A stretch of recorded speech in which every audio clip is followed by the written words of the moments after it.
Hi, this is Ryan Ridley. And Steven Sandoval.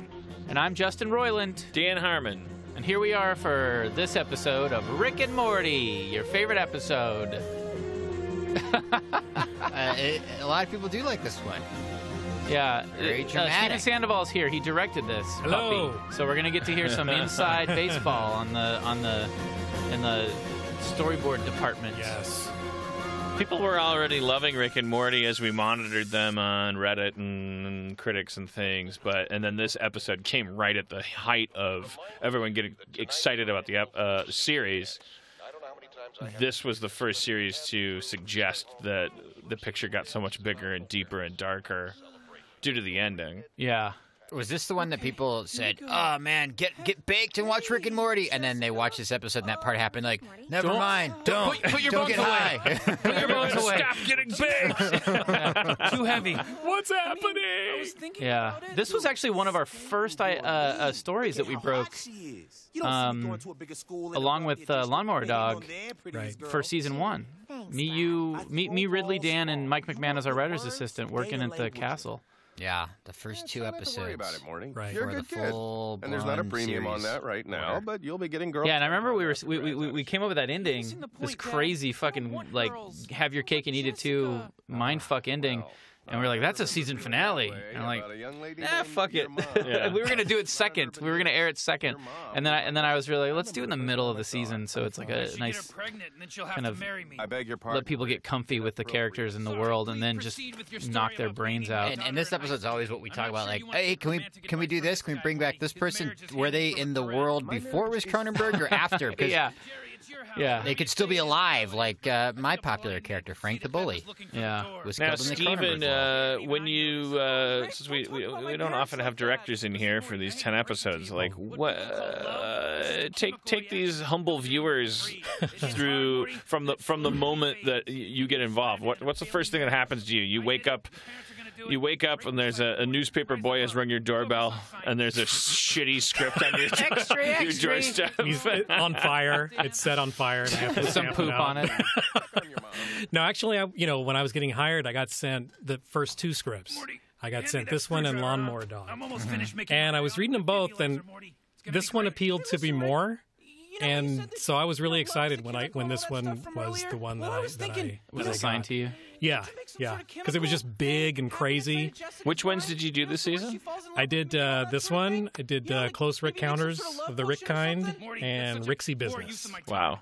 Yeah, so they were all like massive shows. Yeah. Yeah. You got the. Yeah, you really did get the. Yeah. Like casts of thousands. I guess there's no director that's going, I got the easy one. No, that's true. Yeah, but I didn't mind it because I mean, this they're just so good. It was so much fun to put the entire town through like what three separate mutations. Yeah. And we had to. Oh, by the way, oxytocin is like in the news all over the place now. I mean, they're talking about like that's why dogs love humans and they have the capacity to love. Anyway, it pops up every once in a while. Yeah. I mean, that's why we put it in here, because I remember reading about it a long time ago. During a heartbreak. By the way, first Game of Thrones reference. There's 2 in the season. Go ahead. That's my idea. I forced that in there. Originally, it was this isn't a gentleman's club. Yeah. I didn't know what to. You wanted to replace it. You wanted It's like, to this punch isn't it up. But question mark, and then the writer's room comes up with things, and I'm like, I don't know. no, man, Game of Thrones won. This isn't a gentleman's club, Morty. I like that one. That joke is in the Iron Throne, Yes or no basically. kind? If you want to talk, you get it. I don't know what you're talking about, but anyways, All the jokes competing. So I will say, like the layouts and the staging and everything is really simple in a good way. Like it's really clean and great. really? I mean, in my opinion, yeah. Like, really? Yeah, absolutely. I rolled the dice, and I just actually for I a lot hit- of and I these hit scenes, I 7. just Well, I thought I was overcomplicating it because I like to work more cinematically. Well, I will say that in when we get to Council of Ricks, that's the one where there was a lot of like Bardell panic. This is way too complicated, but I fought for a lot of stuff. But no, this one, in my opinion, was. There's ambitious stuff in it, but it was all doable. There wasn't like a laundry list of notes from Bardell saying we can't do this. They just buckled in and did it. Wow, that's a surprise. And I think of all the episodes, this was the one that Bardell had the most fun and ownership over in terms of like the animation, because there's some incredible animation in this that's all on twos, and it's almost hand drawn. I mean, it is hand drawn. Like, it's not even puppety Harmony stuff. It's like just beautiful hand drawn like animation. Yeah. By the way, that's Kendrick Lamar as the flu rapper. We got him. Oh yeah, right. That's Harmon, everybody. Dan Harmon. Dude, why would you even try to take away? Yeah, why you got to take away his, when you see every day that I fucking struggle to expand my empire. But I thought you were going to say that that's Echo Kellum as Brad, and then you just made a dumb joke. And Carl Echo Kellum Wahlgren is awesome. Yeah, he's so great, and we kept using him across the season for all kinds of different things. He later in the episode, he's the news guy that goes, "You stupid bitch." Well, the casting of Brad, I mean, I think he was written just as a white guy, so you got all these auditions that were like a bunch of white guys going, "Hey, bro, yeah, you better exactly. leave her alone, Typical dude." bully, and then yeah. you're playing them all, and then you're like, "Hey, man, come here, listen to this one." And it was Echo. Echo. And we I was gave like, him the zest, an urban zest. No. Echo just did what he did, and it was the best audition. So I went to my. So we designed the character based on the voice. Yeah, right? I went to very McDermott. Special episode where we examine interracial dating. It's just we throw it over our shoulders, man. It's 2014. I don't see color, guys. Yeah. I don't know how many times I have to say it, but yeah, I went and told McDermott, hey, here's the guy we're casting. Change, new character design. Sorry, that was one of my favorite lines. Digging around inside in her inside. Yeah, maybe he's digging around in her inside. It's so wrong. To say to Well, you, that's like the first moment. We wrote these in a different order than they air, and that is a key moment because Summer's response to that is, "Grandpa, you're such a gross dick." Yeah, right there. Something in that area. That sums up Summer's relationship as it differs from Morty's relationship with Rick. Morty doesn't have an adolescent. A pushback. It's something like because Summer is a couple years older than him, and she's more obsessed and more facile in terms of popularity, sociality. I don't know. She calls Rick out on some of his biggest crimes. Yeah. Yeah, it's great. It's a great pushback on him, like Morty doesn't have. Morty actually is only conscious of all too late when Rick reveals himself to be a monster. Yeah. Summer actually calls him out before he gets there. Which, by the way, this is a great tipping point in their relationship in that respect. Like this is one of the first times where. Or not the first time, but this is where Rick's really like, or Morty's like, this guy's fucking insane. By the end of it, this turned out, this stuff, like, Yeah, it's fun. beautiful, We really posed it out on the board, so I think that's what helped it along. Phil Hendry, who God, we got to get him in more season 2 stuff. He's so great, and Brandon Johnson as Goldenfold too. We got to figure out a way to get those. I remember putting this scene on paper and not, some of it I visualized this way, a lot of it I didn't, and it's a great example of directors and the artists like bringing everything up a notch. Yeah, because that whole thing was done on the move, and I don't know. How come there hasn't been any Rule 34 of the Goldenfold Vagina Morty threesome? That's a good question. I'm sure it's out there. Who would have the front? Google it, dog. Because the point of Rule 34 is that you try to be on the frontier. Yeah. You don't want to work within. There's no, Rule 34 isn't like, I'm a haberdasher in downtown New York. Rule 34 is like, I got 3 scalps and 2 ears of corn. What do you want? You got to think of shit that no one's thought of yet. Yeah. I'll tell you what, though, if it does exist, it'll be on Tumblr. That's where they really dig into the all-male Rule 34 Man, porn. there's a weird double standard there. Yeah, exactly. Of easily offended people versus people who just want to watch Rick fuck Morty. Yeah. This transformation stuff is just, like, it blew my mind when I saw this. Yeah, it's awesome. Well, we just kind of threw in that we were going to trash Jessica right then and there. Yeah. We didn't know if that was going to fly or not, but it's like, No, I love screw it. Yeah. She's gone. Yeah. Feature her. But I think the audience is going, wait, what? Now what's going to happen? Yeah, exactly. That's the beauty of this episode is it's like we there's no way to predict where this is going to go if you're just watching it at home for the first time, which is us being successful in the structure and narrative or whatever. We just need to to have like a big, huge shout out to the design team who came up with all of these crazy mutant drawings. Carlos and McDermott and Stephanie, Zach, everybody. Who am I forgetting? I think that's it, right? I think so. Well, yeah. Oh, and then this is Echo here on the left, the reporter on the left. My favorite thing. I laughed so hard at the record. I love him more than you do, Harold. You wish, you stupid bitch! Morty's mine! Well, see, okay, that's Echo not playing a African American. Yeah. Oh, look, he doesn't need to. He can play whatever. We're progressive writers. We don't. Yeah, we don't see color, man. Did we have to cut out the close-up of the bugs, humping the effigy Morty? It's sort of more on a wide, Because we actually cut in close. And there was an S&P issue there. Was anyone insulted by just, I don't know, with Dan and I or whoever just gone as Arabic? Oh, man.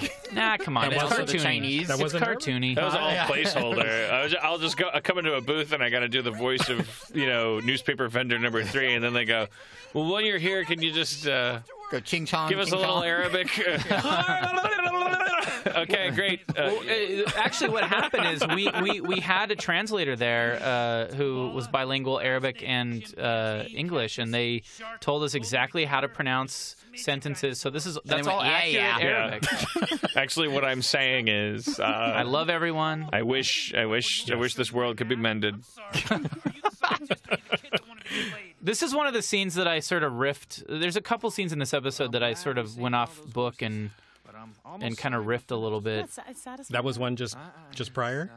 Maybe not. I know. I'll point out one for sure. I know if I did later, but I think that might have been one. The only time I can really. There's a slingshot around the sun structure to this thing that I gotta try to remember. I feel like while we're breaking stories for season 2, I think too fucking hard, and we were so overjoyed to just I keep thinking story is circular, but actually what you want to do is just semi-circular and then whip the fucker off into space. Yeah. Break all your own rules in the last third of your story so that the audience always feels like the show should have been over by now. And that they don't know what's going on and what's happening. That's how life works. That's what a real story is. Sorry to bore you with that. Just making a mental note. Yeah. When the DVD comes out, you can listen to this. But that's when Justin's in the writer's room more often than he is dicking around. Hey, man, I'm not dicking around. I've just got all this other bullshit to deal with. If season 2 feels sterile and overstructured and like Community season 3, it's because Justin didn't come in the writer's room enough. Look, I'm trying. Testicle monsters. So all right, I'm going to step up. I'm going to step up then. That's it. Is there going to be a Mr. Crowbar action figure? There should be. Jerry with crowbar and sleeves ripped off. Sweater. Yeah, sleeveless. No, just the crowbar. Yeah. It's all back to normal. Just do it already. Well, technically, Morty, there's no rush. I love watching Morty. Reminds me of Batman in the Arkham Asylum video game series, where you get to watch his little suit gets more and more tattered as you go. Next time you're gonna see something like this, soak it in. It's called a redress for anyone out there doesn't know. All right. He gets frustrated with Rick. He pulls the lever. Rick just wanted to appreciate the sight for a moment. What we have here, Morty? Looks like I was right and you were wrong, huh? Rick is a very petty character. I don't need to tell you that. Doubting me about this whole thing, Morty. Oh, Rick, something's not right. This scene coming up is one of those examples of just above and beyond. Something's not right. Yeah, you're not right ever. Now they're just a mess. This is crazy. See, I thought this was on 1s, but then someone told me it was on 2. I think Nathan over at Vardell said it was on 2s. But it's just... You're referring to the rate of frame changes. Yeah. Like how many... How many frames are different? Yeah. Well, the trembles may be on 1s. I mean, that stuff is just fucking nuts. Yeah, Rick goes from that to mad that Morty's right. Yeah, exactly. Yeah, he's like, you can't win with him. Very autobiographical. That's Harmon. There was a version of the story we talked about where the government approached Rick about some catastrophic thing happening. Remember this, Justin? Yeah. And that I just didn't like it. But the joke that Rick just used that just became a prima donna with the government. He's like, well, are you gonna help solve the problem? He's like, yeah, I just need blue M&Ms. Just give me red season curtains. 1 of red curtains. Yeah, Kitchen Confidential or bowl of pink M&Ms. Was my penis. If it were, you could call me Ernest Hemingway. I don't get it, and I don't need. So that's Harmon's line, and then in the writers' room, I was like, I don't get it, and so we just added Jerry saying, I don't get it, because Jerry shouldn't get it. Yeah. It's like I'm Jerry in that. But it's great though. Like he married out of his league, so her telling her she wants to fuck him, he doesn't get it. I had to wiki it too. I mean, it's brilliant. Once I knew what it was, I was like, oh, it's fucking brilliant. But yeah, I was like, I don't get it. Like Jerry should just say that. That's the universe. The world needs to be unfunctional for Jerry to be functional. Oh, this is the scene that I went off book and just fucked around on, for better or for worse. I don't know what the original script was. Oh my God, it's a living nightmare. How could you be so irresponsible, Rick? Me irresponsible? I love that the sun's coming up. There's dawn. The world is fucked. Rick just lashes out at Morty at this point. Yeah, he digs into her. He digs into him. Sorry. I mean, he's right. Morty he is right. It's creepy. Love potions are fucking gross. Yeah, it's roofying. It's basically like a form of rape. It's horrible. Creep person. All right, fine. I should have just listened to you when you refused to make the serum. I'm willing to accept my part of the blame for this, Rick. But I'll tell you something. You know what? You gotta accept. Yeah, bigger man. I'm not the one who at this point in the show, when you're watching it for the first time, you must be like, how the fuck are they going to resolve this shit? It's like Gilligan's Island. The answer is, the Globetrotters just swim off in fast motion. Yeah, we're going home. Well, why can't we go with you? Because the coconut radio stopped working. Put this on while I do a little bit of scouting. Hey, have you guys seen the Globetrotters? This is retrofitted to the design that was then later used in that's right. Rick's D-Minutes. For we knew we were doing interdimensional cable with those goggles, and we knew that those allowed you to peer into alternate realities based on your DNA. So we retroactively added them to that scene. Nice. I really thought that the whole place was going to be messed inside up. baseball sausage factory. This was a big, I really wanted to see this happen. This was my big pitch, right? Yeah. My big regret is that newspaper should say, I was like, it sucks that it says genetic epidemic averted. I wanted it to say, something like earlier in the story, like it didn't progress that far, you know what I mean? But whatever. It was like yeah, but you need them to be in a world that's like virtually identical. Yeah, that's true. That's true. That's so crazy. All right, Morty, here we are. Oh my God, Rick, is that us? Boy, can't top this, really. Now I'm just realizing we're fucked. Yeah, get ready to be disappointed, ladies and gentlemen. Season 2 will we could do like 8 seasons to just kind of celebrate this. Yeah. This is like the first Simpsons Treehouse of Horror. Like, fuck it. We can ride this wave right into our Malibu mansions. As the show progressively gets worse. If they start making plushies. Yeah, exactly. Pencils, plushies, hats. We're not skipping a beat, Morty. Now help me. And then, this is insane. Look, Morty, because the moment you go like, yeah, Justin loves Mazzy Star. Yeah. I don't know why. He's 10 years younger than me. Love him. I don't know why we have the same musical tastes. But coincidentally, this is 3 or 4 more of these tops. Now pick up. It's one of my favorite songs by them too. This is the kind of shit that you would, in the olden days before the so-called golden age of TV, you had to somehow pitch this to somebody in a suit. Yeah. That's why you never saw it on TV, because you had to say it. Then, around the time of David Chase doing Sopranos, like at a certain point, people didn't have to keep making a point for everything. You know? You could just hear a song on NPR and go, I'm going to do this thing, and this fish is going to talk, and it's we're going to have funny. this dream sequence. They actually used this song in an episode of Sopranos. I researched after we did this, which is kind of funny. But yeah, this song was not cheap, and Adult Swim was cool enough to kind of provide us with a little bit of extra. Who used it to more dramatic effect? We did. Are you kidding me? You joking? They fucking wasted it. They just used it over a scene of Polly Walnuts partying at a strip club. Polly Walnuts sitting in a chair.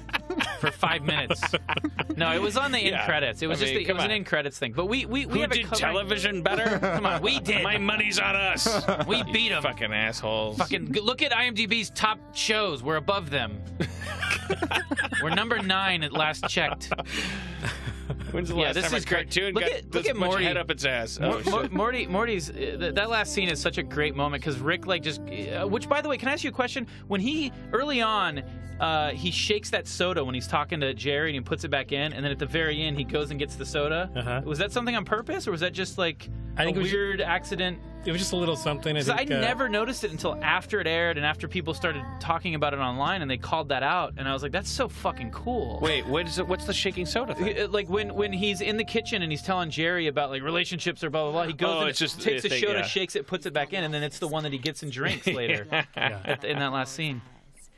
So yes, we've set up Family A, World 1, Jerry, Beth, and Summer. Will we ever revisit these characters? Stay tuned. We talked about it briefly today. I pitched something, but no one ever listens to me. We have so much stuff that we could go back to and make a meal out of, but we're kind of, it's very fan fiction-y. You know? Yeah. Like you want to go back to shit, or you want to keep being John Henry, piling through that fucking mountain, beat that steam engine?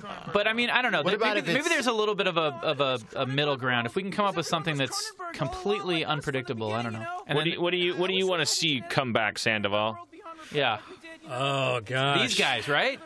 Well, they already did. They showed up in Council of Ricks. They have a little cameo. Yeah.